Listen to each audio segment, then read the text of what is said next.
Salve, galera! Tô passando aqui para conversar com vocês sobre o meu ponto de vista acerca aí das novas resoluções publicadas pela Anvisa sobre o cultivo e a comercialização da plantinha em solo nacional.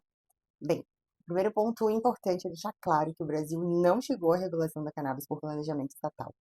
Chegou por desobediência civil, judicialização e muito sofrimento real. Por mais de uma década, as associações de pacientes, mães, familiares e jardineiros comuns plantaram cannabis em situação de ilegalidade, abastecendo milhares de famílias e muitas vezes de forma gratuita, enquanto o Estado se mantinha omisso, moralista ou simplesmente ausente. A planta ela não morreu, né? O cuidado não morreu, e isso não foi obra do Estado e nem da indústria farmacêutica, foi obra, sim, das associações. E aí agora, em 2026, a gente teve aí a publicação das novas resoluções da Anvisa. O Estado ele finalmente entra em cena, né, com um marco regulatório mais amplo, mas a forma como isso aconteceu revela muito mais sobre o que ele aceita regular do que sobre o que ele aceita cuidar. A cannabis ela continua na portaria 344, a planta segue proscrita. O que mudou foi a criação de algumas exceções condicionadas, vamos dizer assim, né? A indústria farmacêutica passou a poder cultivar por pessoa jurídica, produzir nacionalmente e colocar produtos industrializados tanto no mercado quanto no SUS. Mas esse modelo ele se baseia em matéria-prima vegetal com baixo teor de THC e resulta na prática em produtos com THC residual muito baixo, em torno de 0,2% ou menos no produto final. Para a pesquisa científica, o cultivo ele pode envolver o THC em concentrações elevadas, né, sem um teto, desde que seja justificado em protocolo, mas totalmente proibida a comercialização. As associações foram colocadas em um chamado sandbox regulatório. Então, é previsto, né, uma produção em pequena escala, vedação da atividade comercial e atendimento restrito aos associados. Bom, isso não é descriminalização, né, gente? Nem reconhecimento histórico. Isso, na verdade, é uma organização do controle. O sandbox das associações, ele não é um prêmio nem nada parecido com isso. Ele é um ambiente experimental temporário de até 5 anos, criado para testar modelos associativos sob vigilância sanitária direta. O pequena escala não é definido por número de plantas, nem por número de pacientes, mas por exclusão.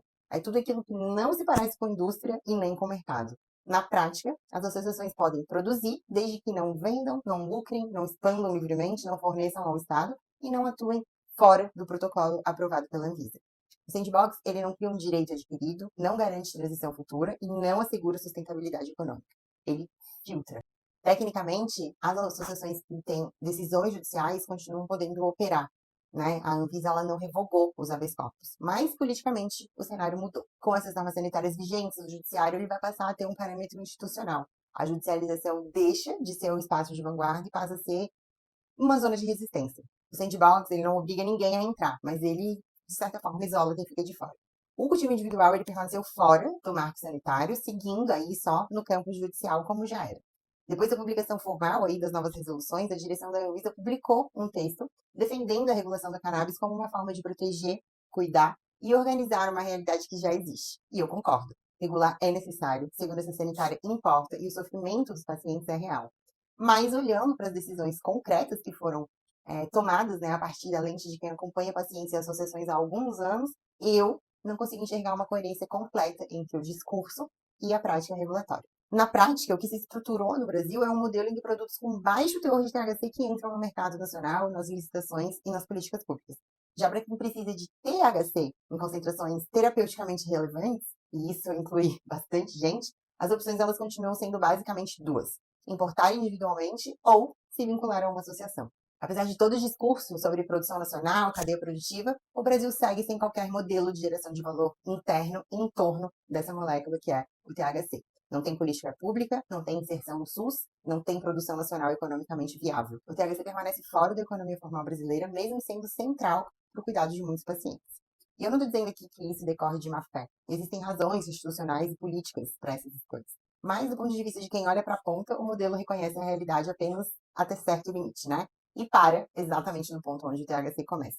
E, ó, o discurso de que o SUS não pode comprar de associações por serem exceções não se sustenta, ok? O SUS ele compra historicamente por dispensas de licitação, decisões judiciais e contratos emergenciais. O problema aqui não é a exceção, é quem controla a exceção.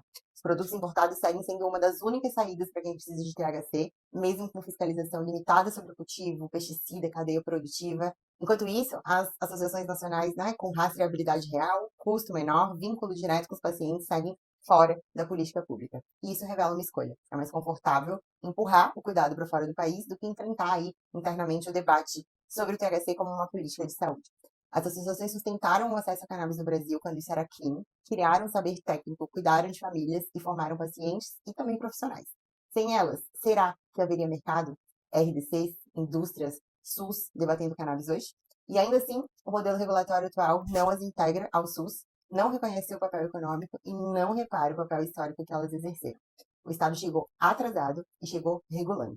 No fundo, o que está em disputa não é só a cannabis, é um modelo de política pública. Se ela vai ser tratada apenas como um produto regulado de baixo risco político ou como uma ferramenta real de cuidado e saúde com tudo o que isso implica.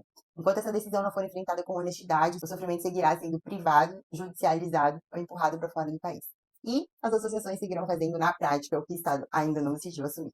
Enfim, esse é o meu ponto de vista, né? Quem quiser acesso aí às RDCs, eu vou deixar o link logo abaixo desse vídeo, que vai também estar lá no canal da Rede Vizinha. E se você assistiu até o fim, eu quero também saber a sua opinião. Conta aqui pra mim, por favor. Beijo.